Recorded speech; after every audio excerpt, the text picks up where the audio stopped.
Okay. Hi, it's me, Shanice.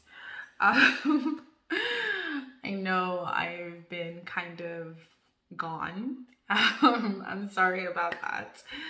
I have not been able to be consistent with posting, mainly because I have this thing where I want to be a perfectionist and only show y'all edited videos that have been specially curated and put together. And I'm just not good at editing. And so I normally have to outsource it. And I haven't had the capacity to actually put anything out, even though I really, really wanted to be active on this channel. So I decided to just start from where I'm at. As in, since I can't edit, I'm not going to sit here and make y'all wait for videos that require editing.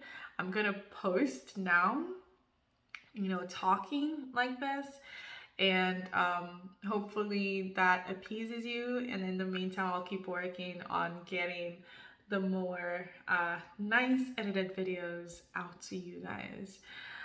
With that being said, I figured I will use this first one to talk about my trip to Nigeria.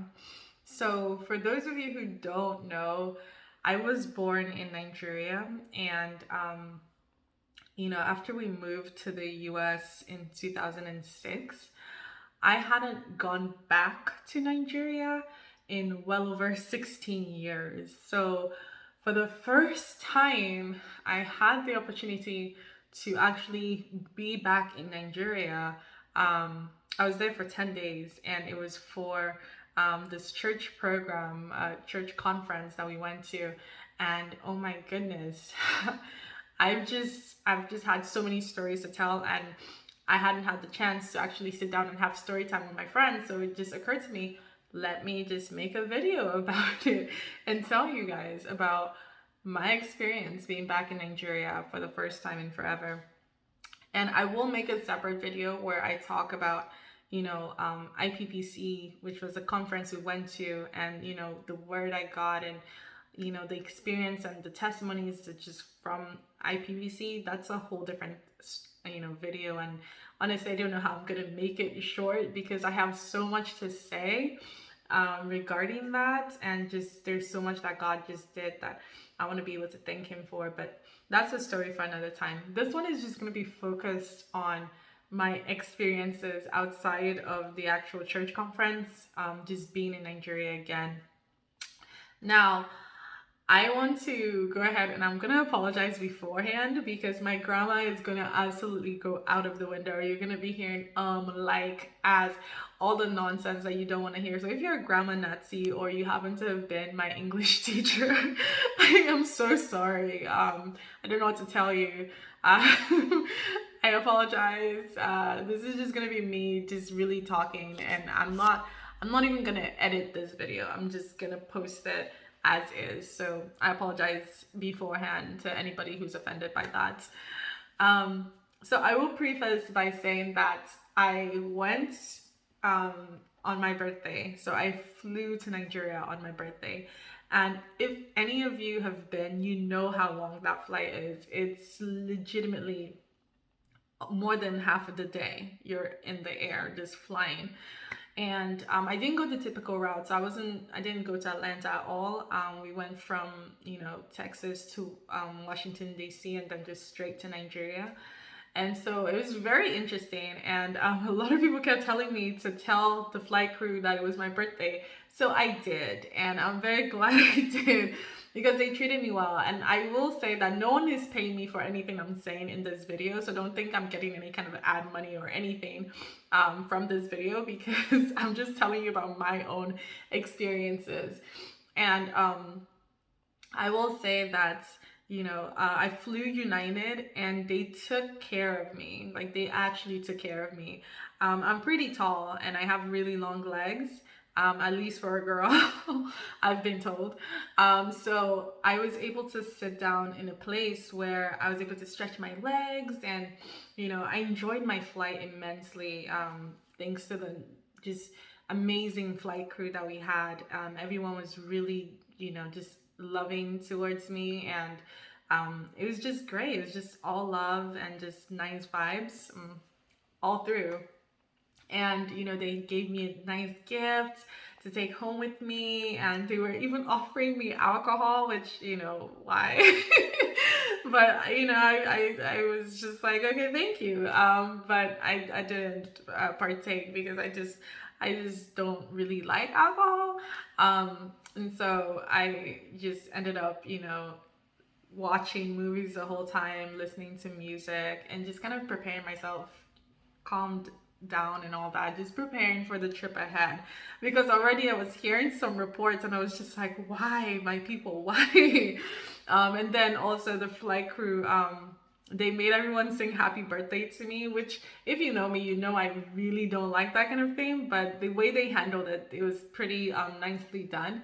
And it helped me make friends because people kept asking me afterwards when we were in the airport if I was the girl that they had been singing happy birthday to. I was like, yes, yes, thank you, it's me, yes, yes, you can continue to congratulate me. If you have monetary gifts, I'm accepting, and you can sell me.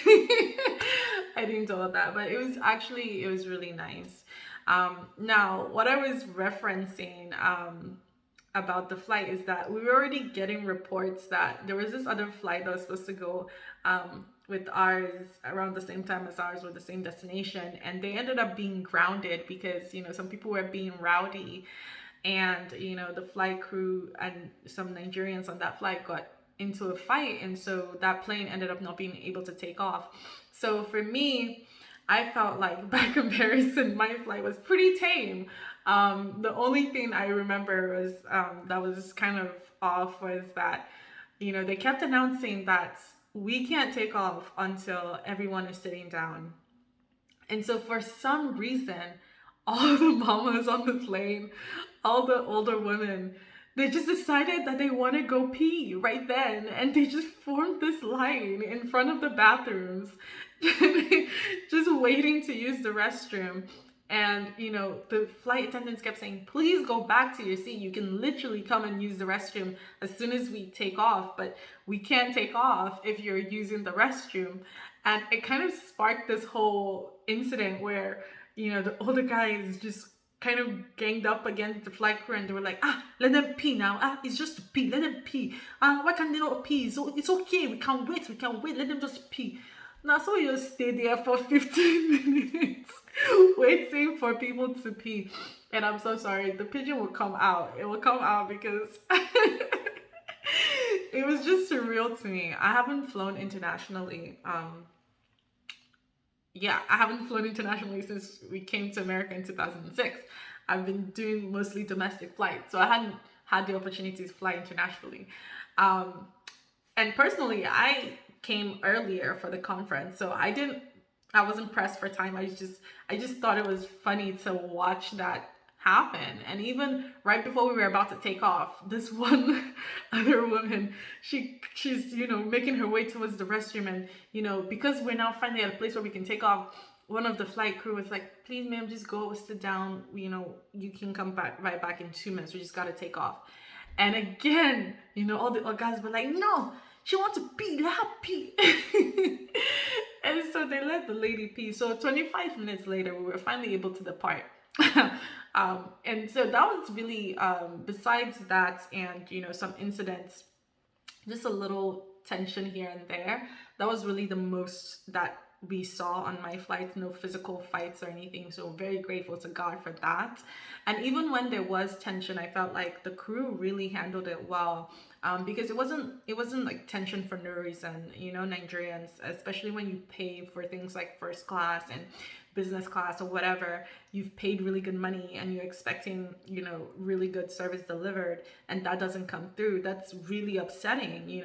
I don't even think it's really necessarily just Nigerians. I think anybody would feel that way, but I feel like with Nigerians, when things like that happen, especially in the US, it feels like you're almost being targeted. So I saw a lot of that that defensiveness almost come out in those interactions. But I think the crew really, really handled it well, and they were just very gracious the whole time.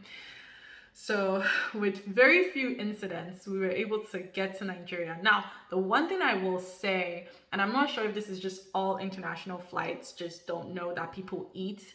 Um, the food was just so questionable and just so not feeling like not filling. I didn't get full from the food. It was not even really edible. And I say that with just, you know, all the love I can have to give to them is just, it was just bad. It was just really, really bad. And I'm always so grateful that I went with my cousin. She's younger than me, but she's been able to fly to Nigeria, to and from Nigeria so often that she's what I call my sunbae. If you speak Korean, you know that that just means like someone who's more senior in whatever. And so she's my sunbae, and you know she told me, "Hey, Shanice," because she knew we're both foodies. You know, we love food, and she was like, "Shanice, get some food, Chick-fil-A, Auntie Annie's, whatever. Get food and take it on that plane because you're gonna need it." And man, I'm so glad I listened, because when I tell you, oh my goodness, I almost cried when I saw what they presented to me in the name of food. I was very, I was not finding it funny at all. But needless to say, we got to Nigeria, thank God, incident free. We were able to land. Um, and one thing I will say, the first thing I noticed once we got to the airport in Nigeria was just all these posters everywhere saying to not, you know, participate in bribery and to report it if you see it. And when I tell you the amount of bribery that was going on in the airport is not here, but I just thought it was just so funny because it's literally just posters everywhere you look telling you the WhatsApp number to call to report any kind of bribery you see. And it's just rampant. It is just hilarious, in a not funny way, but it just felt like Nigeria. It's like, okay, yeah, now I'm in Nigeria.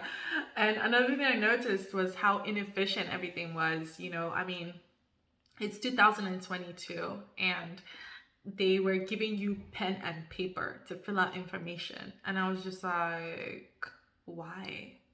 Actually, why? You need to tell me, because what in the actual world is going on?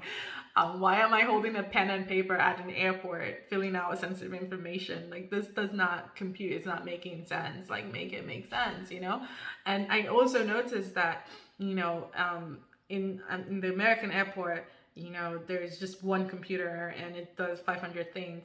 But in Nigeria, it's like 5 people for, you know, one thing, to process one thing, or to even just take your pictures, multiple people involved in that process. And so that really just showed me why it was very inefficient. You know, a lot of people were there waiting for a really long time before you were able to leave. And when I tell you, before I left there, I had no less than like 2 proposals and almost got engaged at the airport. It was just funny. My Nigerian man, I dey hail now, sha. I dey hail for real. Tell me why I'm filling out with a pen and paper, filling out you know, some information that they're asking. Give this oga to, you know, take the paper, finish filling it out. I was like, okay, if I take this thing now, as soon as I put in the system, you know, we're engaged now. We have to get married. Who's your father? I'm like,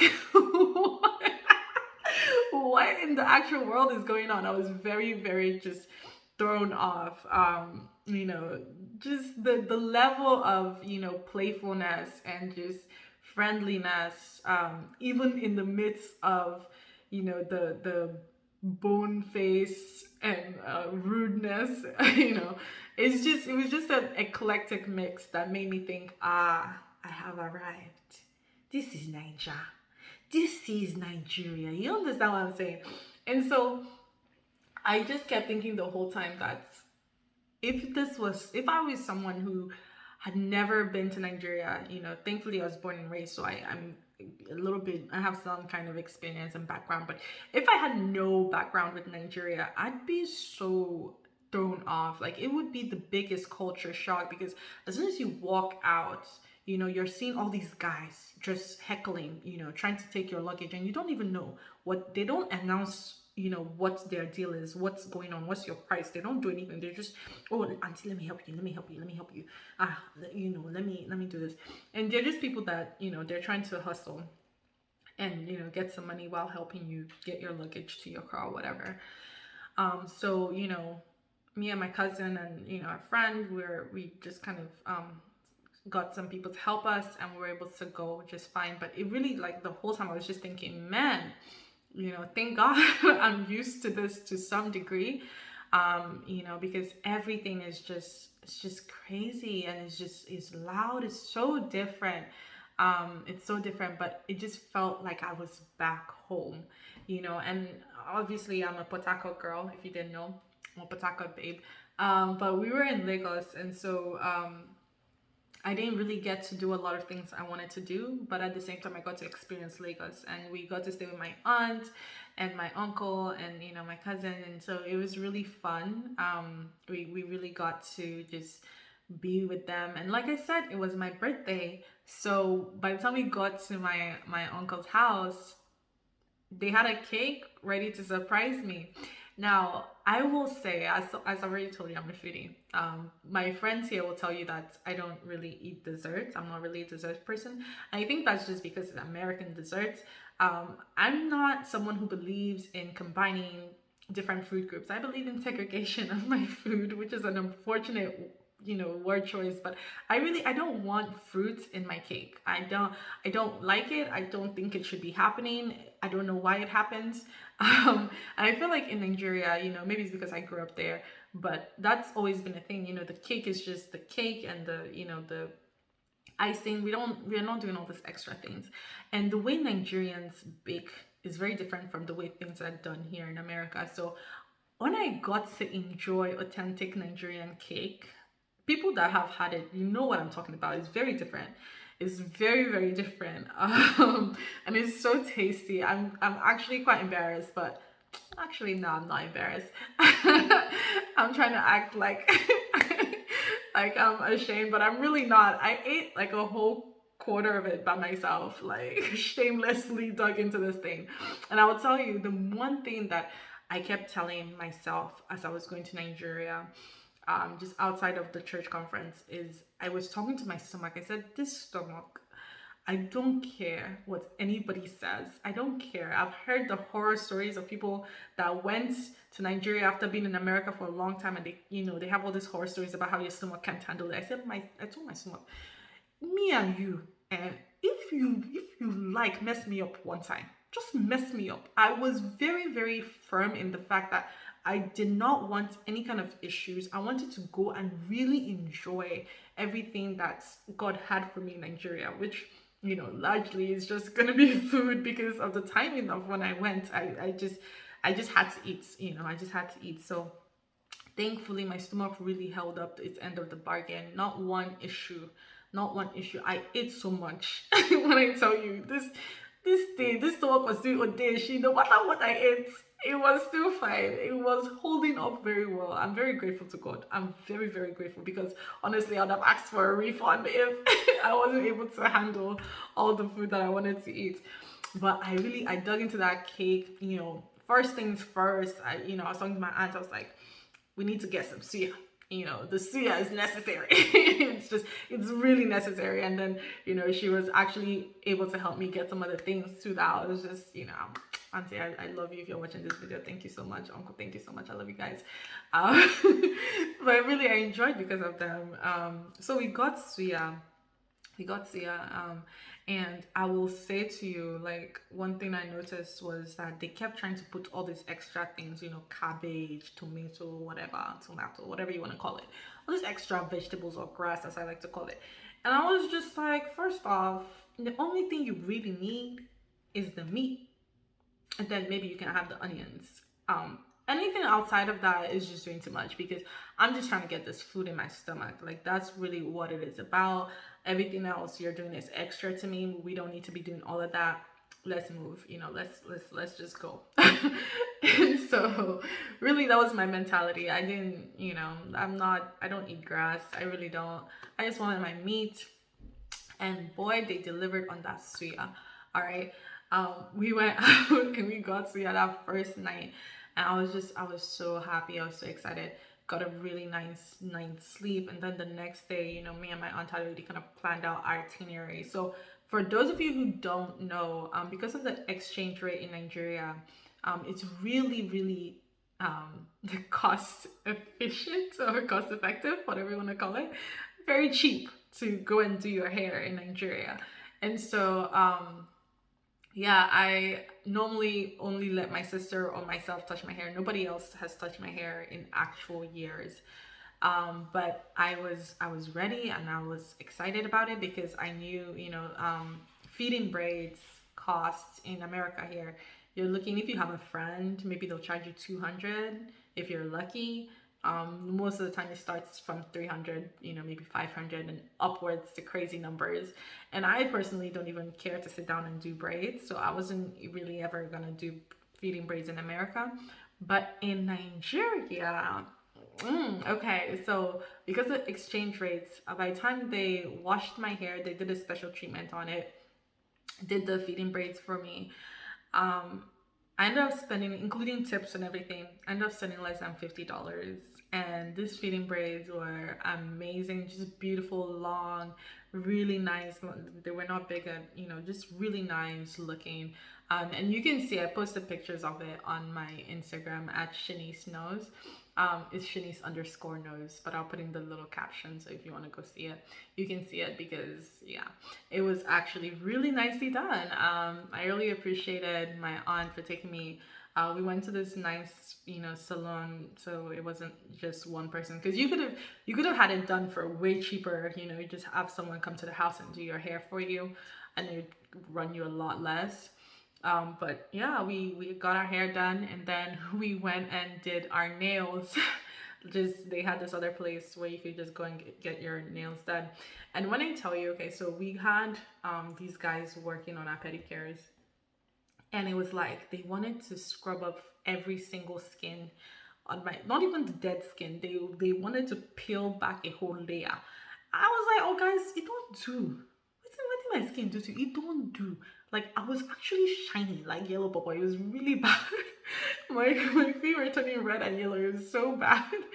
But just super, like, super smoothly scrubbed. Like, they really manhandled us. Even my cousin was just looking at me like, is this supposed to be this painful? But we thank God. And my uncle had ordered this really nice suya from us from Ikoyi, because he was telling us that the suya from last night was nothing. You need to try the one from Ikoyi. So he ordered it for us, and they delivered to us. And we went back to Ikeja, and my aunt had been trying to get a package delivered, only for this guy to be trying to scam her. I don't like, and it was penny money too. She was actually gonna give him a really nice tip that was more than what he was trying to scam her for.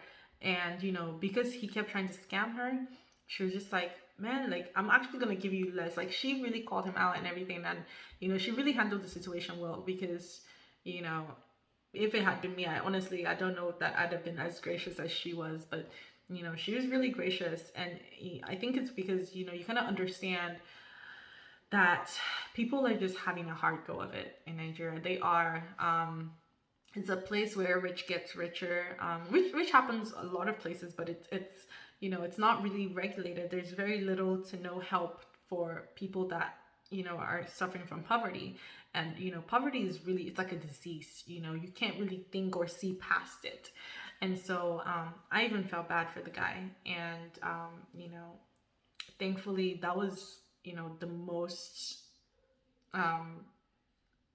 terrible experience as far as any kind of scam or anything like that. So besides that, it was a nice enough time where it was to go back home. And then from there we went to Ikeja. We went to the Marriott Hotel in Ikeja.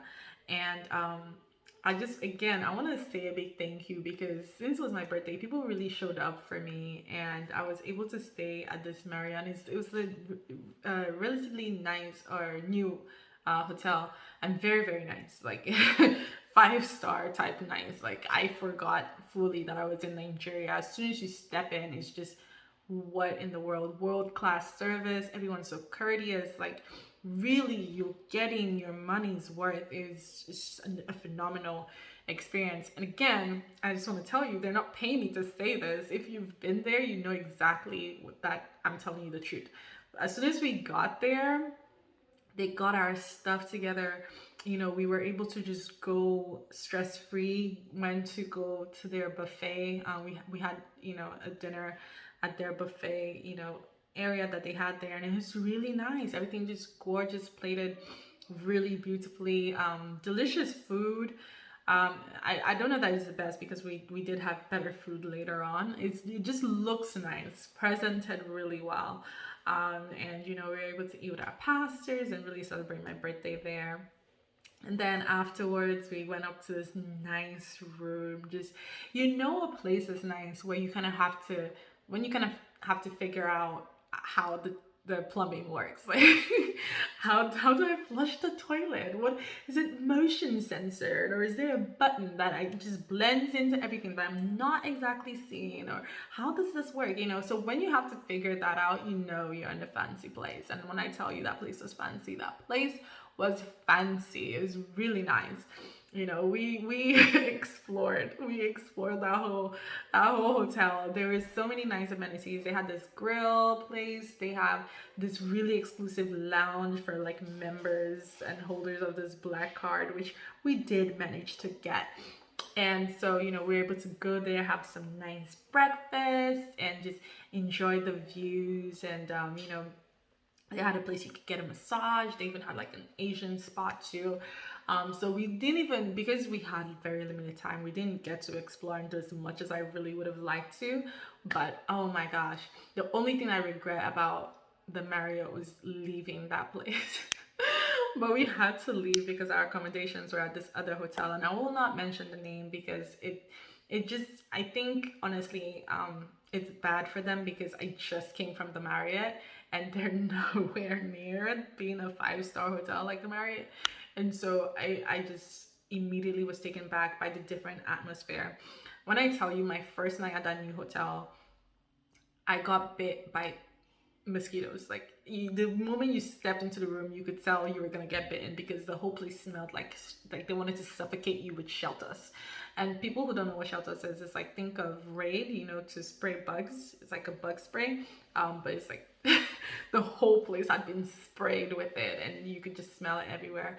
And in the Marriott, not one bite, not one mosquito bite. I'm telling you, it's like they have a perimeter or something like that. Mosquitoes just could not penetrate. But as soon as we got to the hotel, it's like the mosquitoes wanted to welcome you. They're like, nah, this is Nigeria. This is real. This, you have entered now.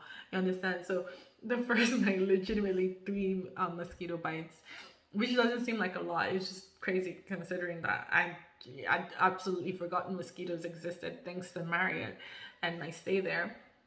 But I will say about this place is they had amazing food. Like, the food there was top notch, even compared to the Marriott food. Like, they really, their cooks were, good job. And even though we had a slew of issues, the fact that I was there with people that, I had a great time with, and people that I connected with, and just, young people, because I was there with my cousin's people, the younger group. Because of that, it was just good vibes and good energy, even in the midst of all the bad customer service from the hotel staff themselves. I still ended up enjoying my stay. So yeah, there's a lot more that happened. Like, the main major thing was, coming back from the conference, the main conference that happened later in the week. Um, we saw that we've been hearing that people have been getting their belongings taken from them at gunpoint, and some people were getting kidnapped. And there was just this unmoving traffic because we had to go from Ikeja to Asheshe. And so, that drive is not a joke at all. And then with the added traffic, we were just not moving. Sometimes it would take hours to get out. So because we were in a convoy with, some police protection, what ended up happening was they diverted us off of the highway, and we ended up traveling back on the other side of the road. So going in front of oncoming traffic. That was the only way we were able to get back in, you know, a decent amount of time and not be on the road for 3+ hours. And then the other craziest thing that happened was, on the first night coming back, our bus just stalled in the middle of the highway. Just absolutely gave up on us.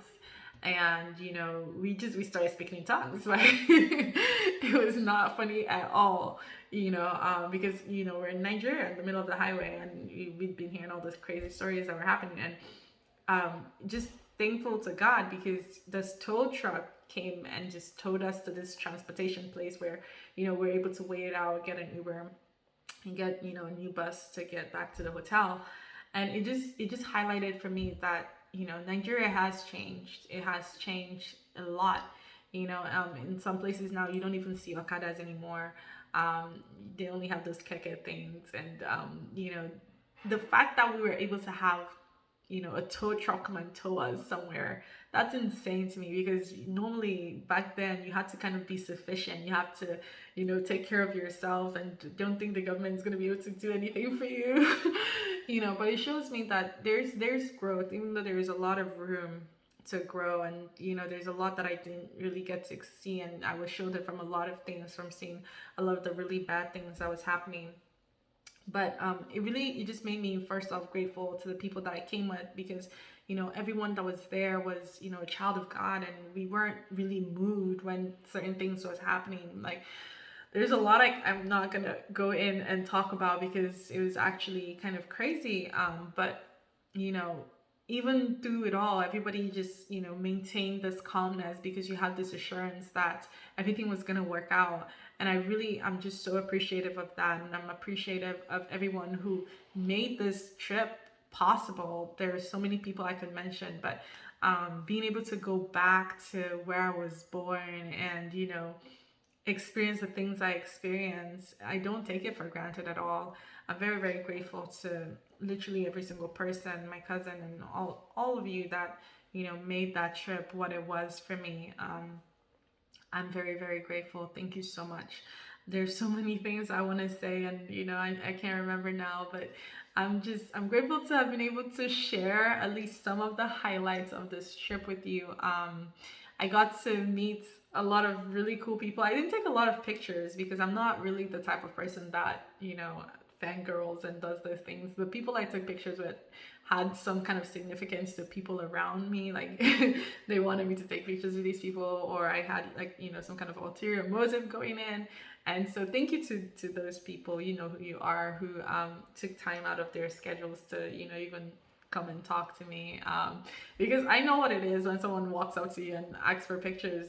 And I will make a video about that, because there's been times where people think I was a celebrity or something, and very, very strange. I'll make a separate video talking about that. But just all in all, the trip to Nigeria was just a godsend, and I'm so happy that I was able to go. I think honestly the best time to go to Nigeria has to be end of December, early January, because you get to experience the full Ninja package, you understand. And you have to go at least to Port Harcourt, if not the village, and do all the knockouts and all the crazy stuff, and eat all the fruits, the good fruits, because people think I don't eat fruits, but I just don't like a lot of American fruits. I like udara and ucheku and the Nigerian pears and all those things that that was I had growing up. Here everything's not really organic. It doesn't really taste good. I'm sorry, it just doesn't. If you go and eat fruits in Nigeria and then you come back here, you understand what I'm talking about. You understand the difference. Same thing with eating chicken back there and coming back here and eating. It's completely different. It's a completely different experience.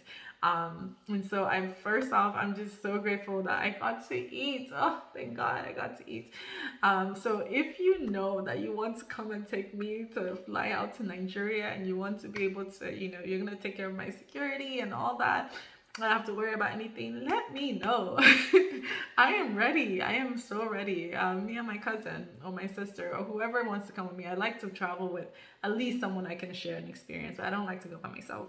So if you just want me to go what are we doing? Please, you have to bring someone with me to enjoy.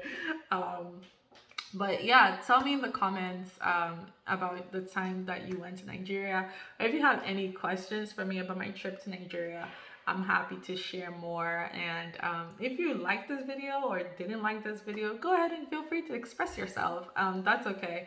I'm really curious to know if this is something I should continue doing, or if I should just, if you all are good to wait until when I can actually get some really nice edited footage out to you of whatever it is, be it the talk show, new creative things that I'm posting, whatever it is. I really want to hear your thoughts. It's good to be able to talk with you again. So go ahead and you know what to do. Share, subscribe if you haven't, like all those fun things that you do on here. I love you guys so much. And I'm very blessed to be loved by you all. And I'm going to be praying for you even as we go into 2023. Thank you for staying with me and being patient with me. God bless you. Bye.